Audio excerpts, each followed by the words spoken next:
Good morning. And the Latin maxim of today, after a long time, is rebus sic stantibus. This means as long as things remain as they are. Let's see how this maxim operates in the common law and in Zambian law. First of all, the maxim rebus sic stantibus, it qualifies certain principles. For example, in international law, where we have pacta sunt servanda, meaning agreements must be kept, as long as the fundamental circumstances remain unchanged and the same as when the treaty was signed. And so this principle is one which in contract binds the parties for as long as fundamental circumstances existing at the time of the agreement remain substantially unchanged. And if those basic circumstances radically and unexpectedly change, then the law operates to allow the contract to end. In modern common law, courts rarely use this actual Latin maxim.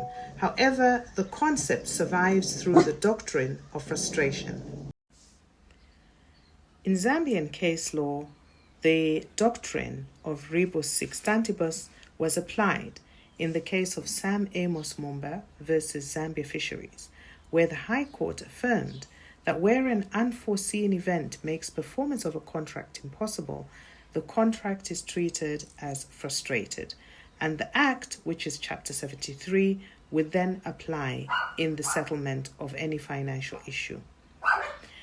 In other circumstances, we might turn to the example of the COVID pandemic, which we had recently, and look at some of the contracts which had been affected by government restrictions of movement, restrictions of contact situations like gatherings, events, celebrations, and other, which were being treated as potentially frustrated because the performance of these became illegal or impossible.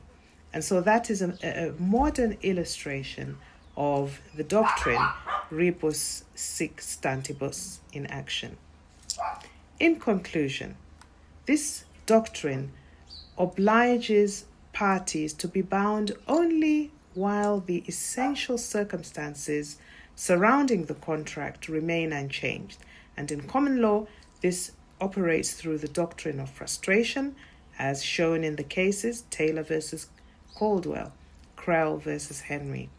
In Zambian law, frustration is codified under the Chapter 73, under the Law Reform Frustrated Contracts Act. This principle essentially is there to ensure fairness by allowing contracts to end when unforeseen fundamental changes take place to make the performance of the contract impossible. Let us examine a few key common law cases to illustrate the application of this principle. First of all, the case of Taylor versus Caldwell, 1863, is a typical example. In this case, a music hall was rented for concerts. However, it burnt down before the event, and the court held that the contract was discharged because the hall's existence was an implied condition to the contract. And so this is an illustration of how the doctrine of rebus sic stantibus is applied. Secondly, the case of Krell versus Henry. This is a 1903 landmark case in which a room was hired to watch the coronation procession of King Edward VII. And unfortunately, the procession was cancelled.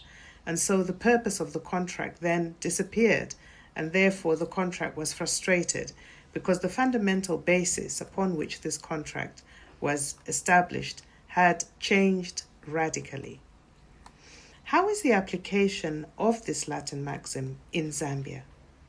Zambia recognizes this principle through the common law doctrine of frustration, and we have the Law Reform Frustrated Contracts Act, which is Chapter 73 of the laws of Zambia.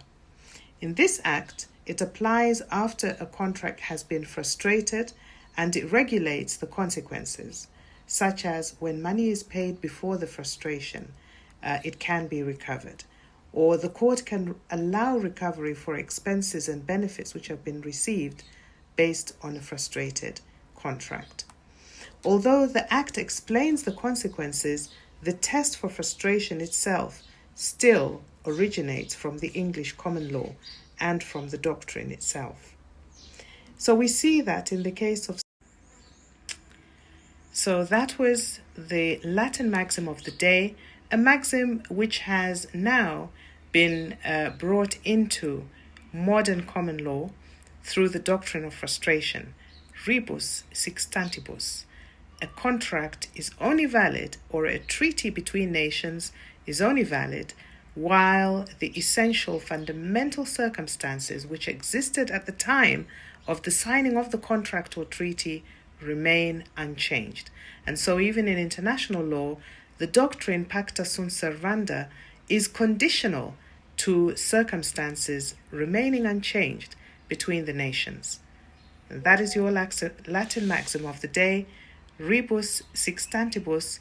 Enjoy the weekend.